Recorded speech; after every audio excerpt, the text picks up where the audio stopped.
हे दोस्तों, welcome to my channel. और Dubai में हर साल 2000 से 3000 कारें अपने मालिकों के द्वारा ऐसे ही लावारिस छोड़ दी जाती है। इनमें से ज्यादातर सुपर कार्स और मोस्ट लग्जरियस कारें होती हैं, जैसे Mercedes, BMW, Audi, mini Cooper, range rover, Lamborghini और यहाँ तक कि रोल्स रॉयस जैसी अल्ट्रा लग्जरी कारें भी शामिल है। पर दोस्तों, क्या आपको पता है कि दुबई के तपा देने वाले रेगिस्तान में ये हजारों लग्जरी कारें इनके मालिकों के द्वारा ऐसे ही लावारिस क्यों छोड़ दी जाती है, जिनकी कीमत अरबों रुपए में है। तो चलिए देखते हैं आज की इस वीडियो में। दोस्तों, जैसे ही आप गूगल पर सर्च करोगे कोपार्ट यूनाइटेड अरब इमिरात ऑक्शंस LLC, तो यहाँ पर आपको दुबई के उस इलाके का मैप मिलेगा जहाँ पर ये हजारों लग्जरी कारें पार्क की गई है। इसी जगह पर इन कारों की दोबारा से नीलामी की जाती है। दोस्तों, गूगल मैप में आप देख सकते हो कि ये इलाका कितना बड़ा है जहाँ पर इतनी सारी कारें नीलामी के लिए पार्क की गई है। जब लोग पहली बार दुनिया की इन सबसे महंगी कारों की फोटो देखते हैं जिनके ऊपर दुबई के रेत की परत चढ़ी हुई है, तो बस वो यही तक सोच पाते हैं कि ये कारें दुबई के अमीर लोगों की है,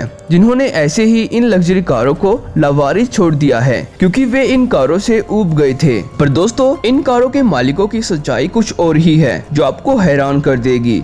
दोस्तों, दुबई में काफी सख्त कानून चलते हैं। अगर वहाँ पर कोई इन कानूनों को फॉलो नहीं करता तो उसको एक मोटी रकम फाइन के तौर पर चुकानी पड़ती है या फिर उसको 6 से 12 महीनों तक जेल में ही रहना पड़ता है। ये बात डिपेंड करती है दुबई के अलग अलग नियमों पर। दोस्तों, इंटरनेट पर गुल्फ न्यूज के द्वारा लिखे गए एक आर्टिकल में ये बताया गया था कि दुबई में हर साल 2000 से 3000 लग्जरी कारें ऐसे ही लावारिस छोड़ दी जाती है। अगर दुबई पुलिस को कोई कार डस्ट में भरी हुई दिखती है जिसको काफी दिनों से चलाया नहीं गया हो, जो दुबई की सड़कों और दुबई के रेजिडेंट इलाकों में ऐसे ही लावारिस खड़ी हो, तो उन कारों को दुबई पुलिस के द्वारा जब्त कर लिया जाता है और उनके मालिकों को एक टेक्स्ट मैसेज के द्वारा इंफॉर्मेशन दे दी जाती है। अगर ओनर 14 डेज के अंदर दुबई पुलिस के साथ कोई कॉन्टेक्ट नहीं करता तो कार के ऊपर एक मोटी रकम फाइन के रूप में जड़ दी जाती है या कार को हमेशा के लिए गवर्नमेंट के अंडर रख लिया जाता है और नीलामी के लिए दुबई के सबसे बड़े कोपार्ट यूनाइटेड अरब इमिरात ऑक्शंस LLC में खड़ा कर दिया जाता है। पर दोस्तों, बस यही केवल एक कारण नहीं है दुबई के रेगिस्तान में खड़ी इन हजारों लग्जरियस कारों का। ये बात है आज से लगभग 10 साल पहले की, यानी 2008 से लेकर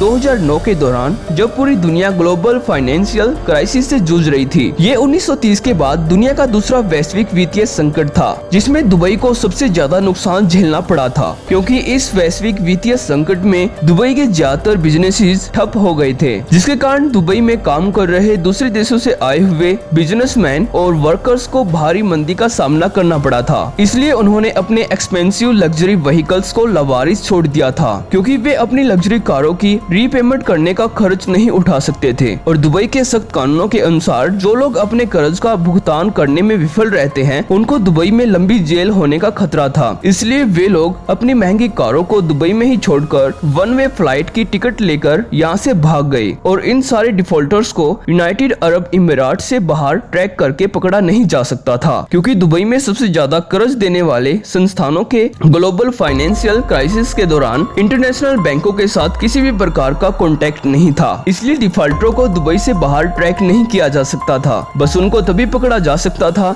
जब वे कभी दुबई एयरपोर्ट से गुजरते थे। दोस्तों, अब इन कारों को दुबई के कोपार्ट यूनाइटेड अरब इमिरात ऑक्शंस LLC में खड़ा किया गया है। यहाँ पर आपको कुछ super cars high speed crash मिलेगी और ज्यादातर लग्जरी कारें नो विजिबल डैमेज के साथ दिखाई देगी। अगर दोस्तों जो कोई भी इन कारों को खरीदने में इंटरेस्टेड है तो दुबई के साथ साथ इन कारों को वर्ल्ड वाइड डिलीवर किया जाता है। इन कारों को आप kopartmia.com पर खरीद सकते हो। दोस्तों, ये दुबई का काफी बड़ा इलाका है जहाँ पर ये दुनिया की सबसे महंगी कारें दिन प्रतिदिन ऐसे ही नष्ट हो रही है, क्योंकि सभी कारों को ना तो खरीदा जा सकता है और ना ही बेचना पॉसिबल है। और इस ऑक्शंस में दुबई पुलिस के द्वारा दूसरी नई कारें भी जब्त करके पार्क की जाती है। तो दोस्तों, आज की इस वीडियो में इतना ही। अगर वीडियो से कुछ सीखने को मिला तो वीडियो को लाइक जरूर करना। तो थैंक्स फॉर वॉचिंग।